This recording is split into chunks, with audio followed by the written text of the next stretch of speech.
How did installing security cameras in your home destroy your family? I installed the cameras because I thought someone was stealing from us.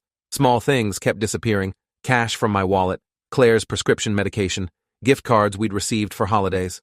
My wife blamed herself for misplacing things, but I knew better. Someone in our house was taking what didn't belong to them, and I needed proof before making accusations that could destroy our family. The security company installed 8 cameras throughout our home, covering every room except bathrooms and bedrooms. They connected to an app on my phone with 30 days of rolling footage. I told Claire and our kids, 16-year-old Ethan and 13-year-old Mia, that the cameras were for protection after hearing about break-ins in our neighborhood. Everyone seemed fine with it, even relieved. What I found in those first 3 days of footage didn't just answer my questions about the missing items. It revealed secrets that would tear apart everything I thought I knew about the people I lived with. The cameras showed me the truth, and the truth destroyed us more completely than any theft ever could. The first discovery came on day 2. I was reviewing footage from the previous afternoon when I saw Claire come home early from her job at the medical office, where she worked as a billing coordinator. She went straight to our bedroom, which didn't have a camera, but the hallway camera caught her emerging 20 minutes later, looking flushed and adjusting her clothes. A man I'd never seen before followed her out 30 seconds later. He was younger than her, maybe 30 or 42, wearing a polo shirt with a company logo I couldn't make out. They stood in the hallway talking quietly, and then he kissed her. Not a friendly peck, but a deep kiss with his hand on her waist.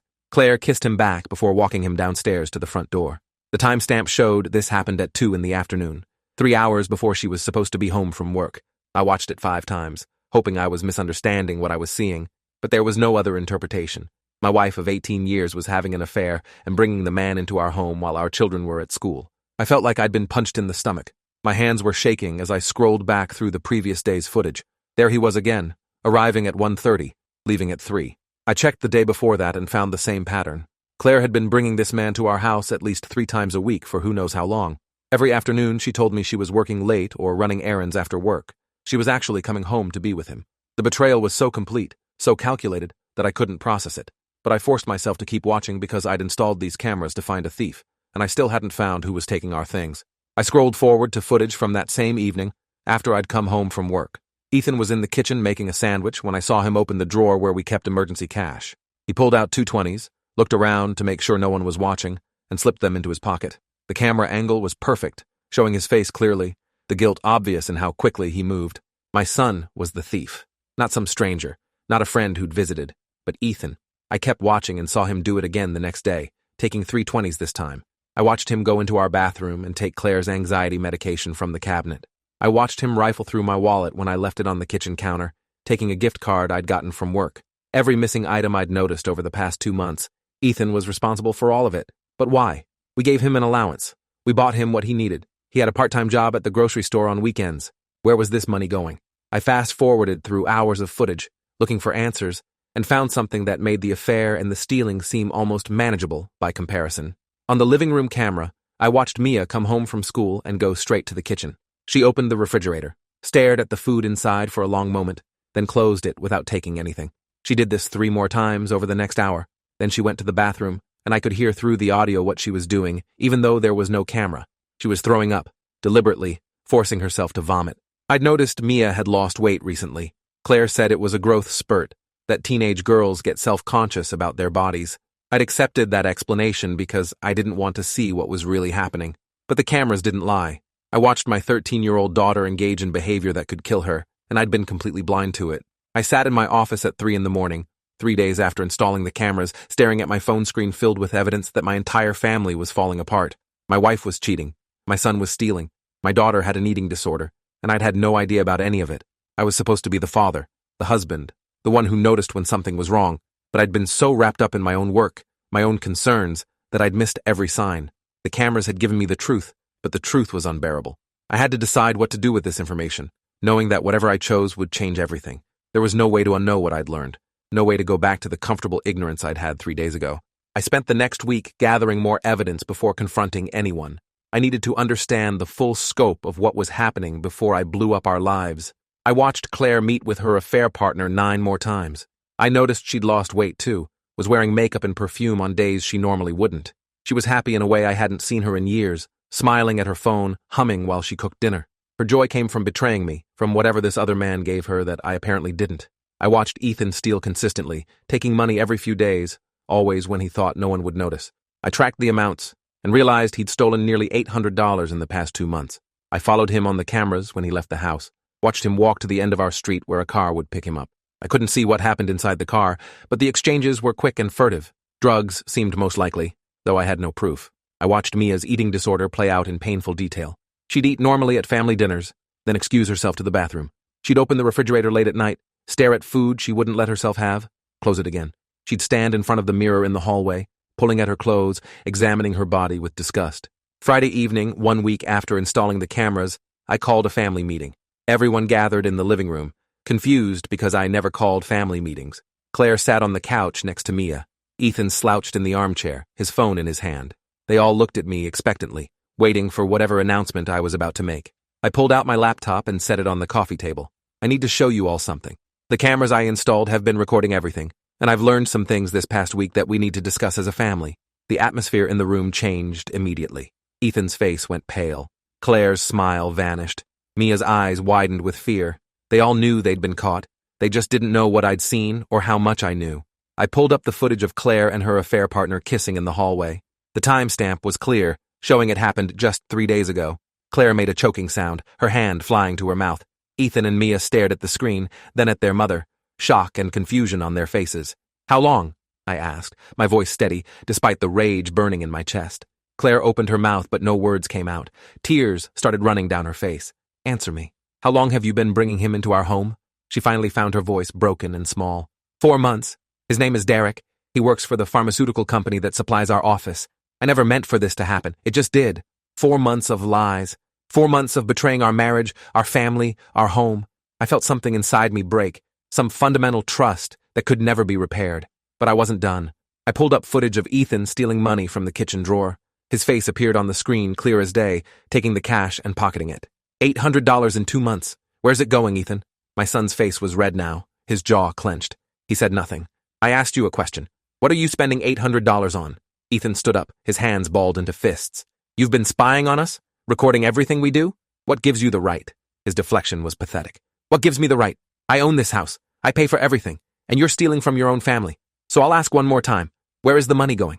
Ethan's anger crumbled into something else, something that looked like shame and fear. I owe people money. I made some bets, online gambling, and it got out of control. I lost big, and the people I borrowed from aren't patient. They threatened me, said they'd hurt Mia if I didn't pay them back. So I took the money. I had to. The confession hung in the air. My son was in debt to dangerous people because of his own stupid choices, and instead of coming to me for help, he'd been stealing and putting himself in more danger. Claire looked horrified, reaching for Ethan, but he pulled away. I pulled up the footage of Mia at the refrigerator, then the audio of her in the bathroom. I didn't want to humiliate my daughter, but she needed to know that I knew, that her secret was out. Mia, baby, we need to talk about what's happening with you. Mia burst into tears, burying her face in her hands. I hate that you saw that. I hate this. I hate everything. Her pain was raw and real, and I wanted nothing more than to comfort her. But we were past comfort now. We were in crisis, and comfort wouldn't fix what was broken here. I closed the laptop and looked at my family. This is what those cameras revealed. In 1 week, I learned that my wife is having an affair, my son is stealing to pay gambling debts, and my daughter has an eating disorder. None of you came to me. None of you trusted me enough to tell me what was wrong. You all kept your secrets and let this family fall apart from the inside. My voice was rising now, anger and hurt pouring out. Do you understand what you've done? Do you understand how completely you've destroyed any trust we had? Claire stood up, her face streaked with tears. You're right to be angry. You're right about everything. But installing those cameras, invading our privacy, watching us without our knowledge, that's not okay either. You violated us. Her attempt to turn this around on me was infuriating. I installed cameras in my own home to figure out who was stealing. I had every right to do that. What I found was a family full of liars. Ethan stood up too, his voice loud. Maybe Mom wouldn't have cheated if you paid attention to her instead of working 60 hours a week. Maybe I wouldn't have started gambling if you'd been around to teach me better.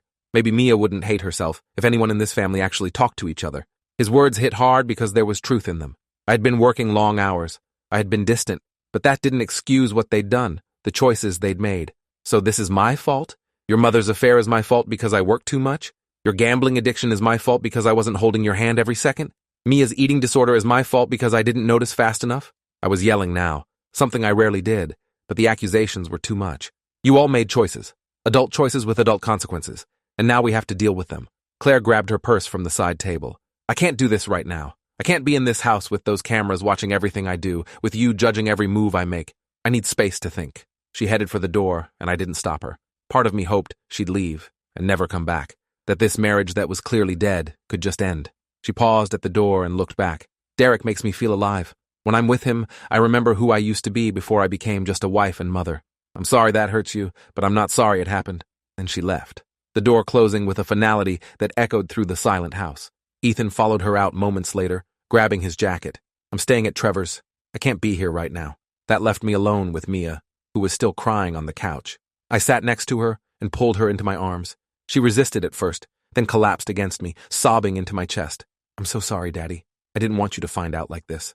I didn't want anyone to know. I held her tight, my own tears finally coming.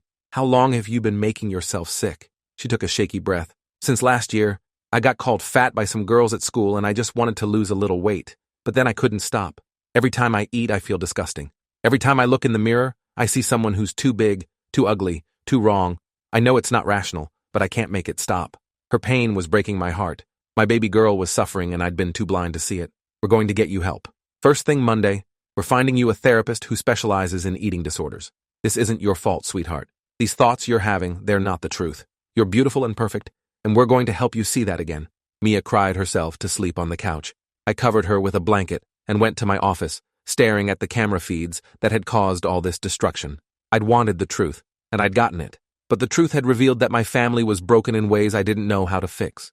My marriage was probably over.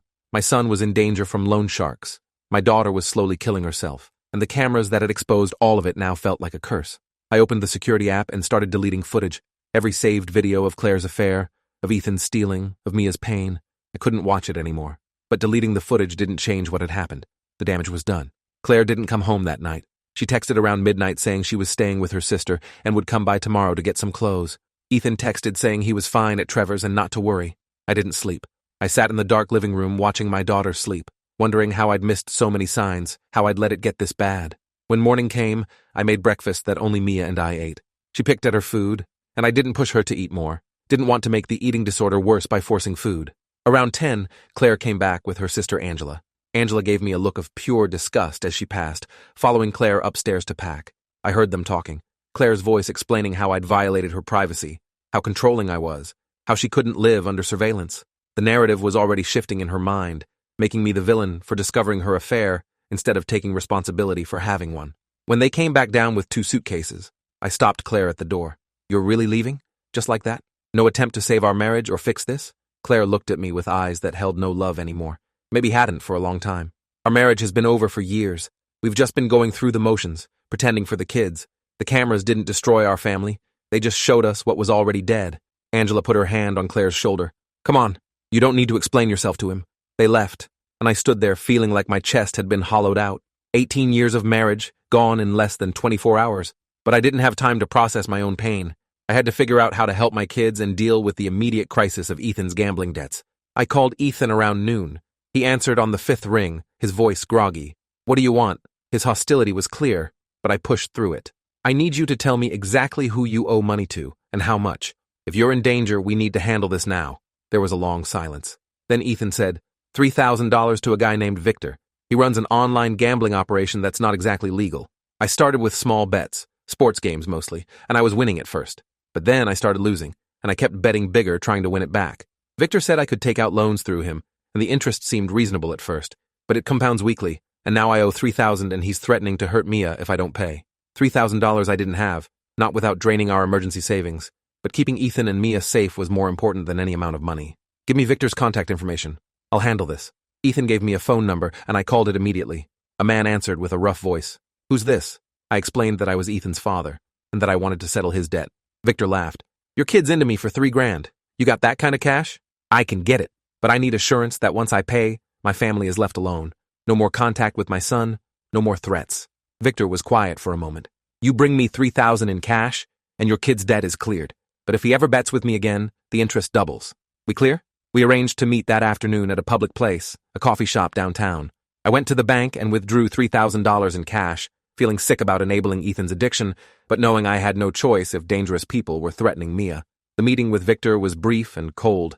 He counted the cash, nodded, and said, We're square. Keep your kid away from my operation. Then he left. and I sat there with my hands shaking, realizing I'd just paid off my son's gambling debt to a criminal. When I got home, Ethan was waiting in the driveway. He'd seen my car and come over from Trevor's house. "Did you pay him?" I nodded. "Your debt is settled, but you need to understand something. You stole from your family, you put your sister in danger with your addiction, and instead of coming to me for help, you made everything worse. We're getting you into gambling addiction counseling, and you're going to pay me back every dollar through work. Do you understand?" Ethan's anger had deflated. He looked younger now, scared and ashamed. "I'm sorry. I know I messed up. I just got in so deep and didn't know how to get out." I put my hand on his shoulder. "Gambling addiction is real. It's a disease, and we're going to treat it like one. But you also have to take responsibility for your choices. You could have come to me at any point, but you didn't trust me enough. That's on both of us." We sat in the driveway and talked for an hour. Really talked for the first time in months. Ethan explained how the gambling had started as a way to make money, how the wins felt amazing and the losses felt devastating, how it spiraled until he couldn't stop. I explained how I felt learning what he'd done, the betrayal and fear mixed with love and concern. It wasn't resolution, but it was a start. That evening, I sat down with Mia and had a similar conversation about her eating disorder. She admitted she'd been terrified of gaining weight, that the control over her eating was the only thing in her life that felt manageable. I promised her we'd find help, that we'd face this together as a family, whatever that family looked like now. Monday morning, I made appointments. A therapist for Mia who specialized in eating disorders, a counselor for Ethan who dealt with addiction, a marriage counselor for Claire and me, though I doubted she'd show up. I also made an appointment for myself because I was drowning in guilt and anger and didn't know how to process any of it. The cameras were still installed, still recording, but I couldn't bring myself to watch the footage anymore. Knowing the truth had destroyed us, and I didn't want to know anything else. Claire filed for divorce 3 weeks later. She was living with Derek now, fully committed to her affair. The kids were devastated, and I was hollow inside. But we were all in therapy, all working on our individual problems while trying to figure out how to be a family again. Ethan was attending Gamblers Anonymous meetings and had been clean for a month. Mia was eating more consistently, though the eating disorder was far from resolved. She had good days and bad days, but we were monitoring it closely. I was learning in therapy that I'd been emotionally absent for years, that my focus on work had created distance between me and everyone I loved. The cameras had revealed symptoms, but the disease had been growing long before I installed them. The therapist I saw, Dr. Keller, asked me during our 3rd session why I thought I'd missed all the signs. I told him about my work schedule, about being tired when I came home, about assuming everything was fine because no one said it wasn't. He leaned back in his chair and studied me. "You installed cameras to catch a thief, but what you really found was evidence of your own neglect. That's hard to face, isn't it?" The words stung, because they were true. I'd been so focused on providing financially for my family that I'd forgotten to actually be present in their lives. I'd thought working long hours made me a good father, a good husband, but all it had done was create distance. My family had been falling apart right in front of me, and I'd been too preoccupied to notice. Dr. Keller helped me understand that while I wasn't responsible for Claire's affair, or Ethan's gambling, or Mia's eating disorder, I'd created an environment where they didn't feel they could come to me with their problems. That realization was painful, but necessary if I wanted to rebuild anything with my kids. 3 months after installing the cameras, I was reviewing our finances to prepare for the divorce when I noticed something odd. There were charges on our joint credit card that I didn't recognize. Restaurant bills from places Claire and I had never been. Hotel charges from dates when she was supposedly at work. I added them up and realized Claire had been using our money to fund her affair with Derek. Dinners, hotel rooms, gifts, all paid for with our joint account while I'd been working overtime to keep us comfortable. The discovery added insult to injury. Not only had she betrayed me emotionally and physically, but she'd used our money to do it. I called my divorce attorney immediately and provided the credit card statements as evidence. My attorney explained that it strengthened our case for an unequal division of assets, since Claire had been spending marital funds on her extramarital relationship. During our next mediation session, I watched Claire's face when my attorney presented the evidence. She didn't deny the charges, couldn't deny them when the dates and amounts were printed right there. Instead, she said, "I deserved to be happy after years of you neglecting me.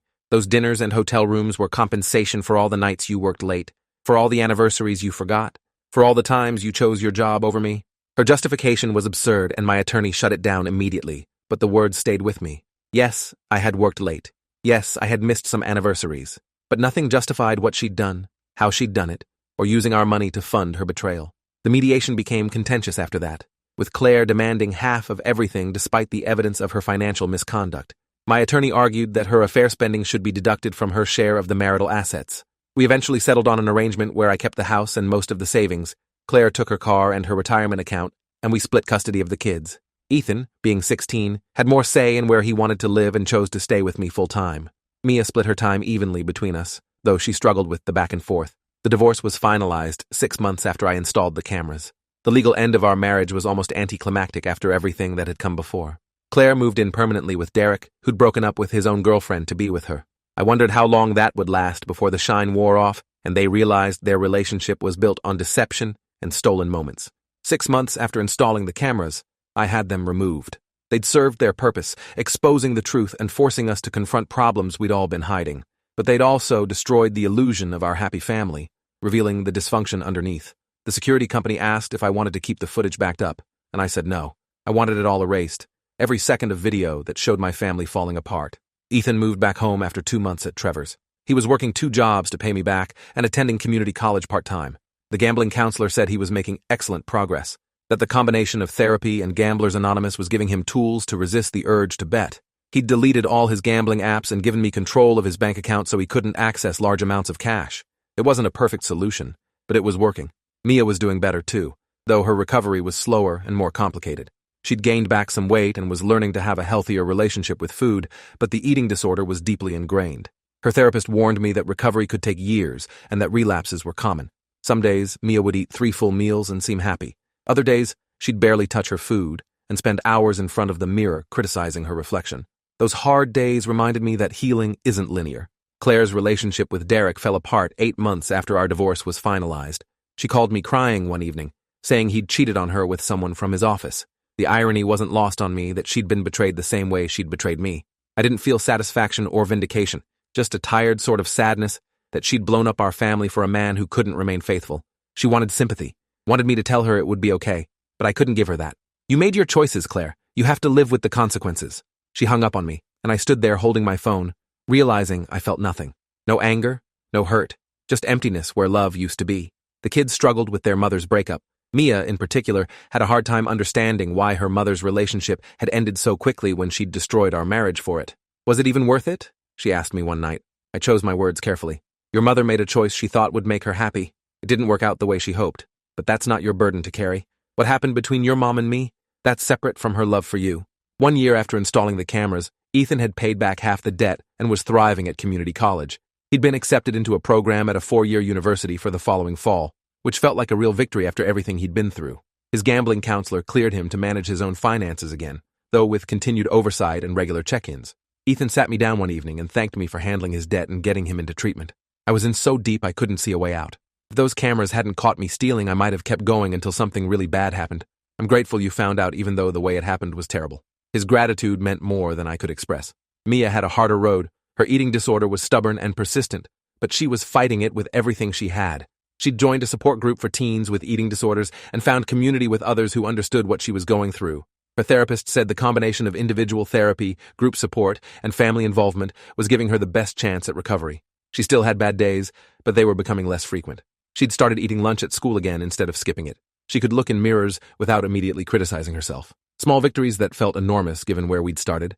Claire eventually moved to another state for what she called a fresh start. The kids were upset about the distance, but she promised to visit regularly and maintained video calls with them several times a week.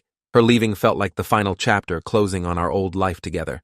Sometimes I wondered what would have happened if I'd never installed those cameras. Would Claire's affair have continued indefinitely? Would Ethan's gambling debt have grown until he got seriously hurt? Would Mia's eating disorder have progressed to the point of hospitalization? Or worse, the cameras had destroyed the comfortable fiction we'd all been living, but maybe that fiction needed to be destroyed. Maybe we were all better off facing hard truths than living comfortable lies. I thought about the moment I'd first reviewed that footage and seen Claire kissing a stranger in our hallway. The shock and devastation I'd felt watching my son steal from us. The horror of hearing my daughter making herself sick. Those moments had changed everything, had set off a chain reaction that ended my marriage and nearly destroyed my family. But they'd also forced us to confront problems that would have continued growing in the darkness. Dr. Keller asked me during one of our final sessions if I regretted installing the cameras. I thought about it for a long time before answering. I regret how everything happened. I regret that my family was in so much pain and I didn't notice without surveillance footage. I regret that I was so absent from their lives that they couldn't come to me with their problems. But do I regret learning the truth? No. The truth was devastating, but it was necessary. We couldn't heal from problems we were pretending didn't exist. He nodded approvingly. That's growth. That's acceptance of reality, instead of clinging to comfortable illusions. Your family is different now, but it's more honest. That's worth something. I held on to those words in the hard moments that followed, the moments when I missed the easy comfort of not knowing, of assuming everything was fine. The cameras had given me information I didn't want but desperately needed. They'd shown me that the family I thought I had was built on secrets and lies, that beneath the surface of our normal suburban life was dysfunction I'd been too distracted to see. 2 years after installing and removing the cameras, we'd rebuilt something real from the wreckage. Ethan graduated from community college and transferred to the university he'd been accepted to, debt-free and sober from gambling. Mia, now 15, was healthy and happy, working with her therapist but no longer in crisis. I'd been promoted at work, but negotiated for better hours, refusing to sacrifice my relationship with my kids for career advancement. We had family dinners 3 nights a week, where we actually talked to each other, shared what was happening in our lives, addressed problems instead of hiding them. The honesty was sometimes uncomfortable, but it was better than the alternative. Claire maintained regular contact with the kids, but we kept our interactions minimal and businesslike. The anger and hurt had faded, leaving mostly indifference. Sometimes I saw her at Mia's school events or Ethan's college visits, and we'd be cordial for our kids' sake, but there was no warmth between us. That marriage felt like something that had happened to different people in a different lifetime. The cameras sat in a box in my garage, disconnected and useless. Sometimes I'd walk past them and remember the night I'd installed them, how I'd felt like I was solving a problem and protecting my family. I'd been so naive thinking the only threat was from outside when the real damage was being done from within. Those cameras had been both a blessing and a curse, revealing truths that needed to be known while destroying the comfortable reality we'd all been maintaining. One evening, Mia asked me if I'd ever install cameras again if we had another theft. We were sitting on the porch watching the sunset, and the question seemed to come from nowhere. I thought about it carefully. I don't know. Part of me wishes I'd never seen what those cameras showed me. Part of me is grateful I did because it forced us to deal with real problems instead of ignoring them. But I think if something similar happened now, I'd talk to you guys first. Ask direct questions. Try to solve problems through communication instead of surveillance. She nodded thoughtfully. I'm glad you installed them. I know that sounds weird, but if you hadn't found out about my eating disorder, I don't know how bad it would have gotten. I was dying slowly and nobody noticed. The cameras saved my life, even though they destroyed our family. Her perspective shifted something in me. Maybe the cameras hadn't destroyed our family. Maybe they'd destroyed the illusion of family we'd been maintaining while revealing that we'd already been broken. You can't destroy something that's already dead. You can only expose the decay that was happening beneath the surface. The real destruction had been happening long before I installed those cameras. In every moment I'd chosen work over family. In every lie Claire had told about working late. In every dollar Ethan had stolen. In every meal Mia had forced herself to vomit. The cameras had just made the destruction visible, impossible to ignore or explain away. 3 years after installing the cameras, I could finally say we were truly healing. Not healed, because some wounds don't fully close, but healing in ways that felt genuine and sustainable. Ethan had a girlfriend he'd been honest with about his gambling addiction from the start. Mia had friends who supported her recovery and understood her struggles. I had learned to be present in my kids' lives, to notice warning signs, to ask hard questions, even when the answers might hurt. We'd rebuilt our family on honesty instead of comfortable lies, and while it wasn't the family we'd been, it was stronger and more real. The cameras had destroyed what we were, but they'd given us the chance to become something better. Thanks for watching till the end. Make sure to subscribe and like to not miss the next story.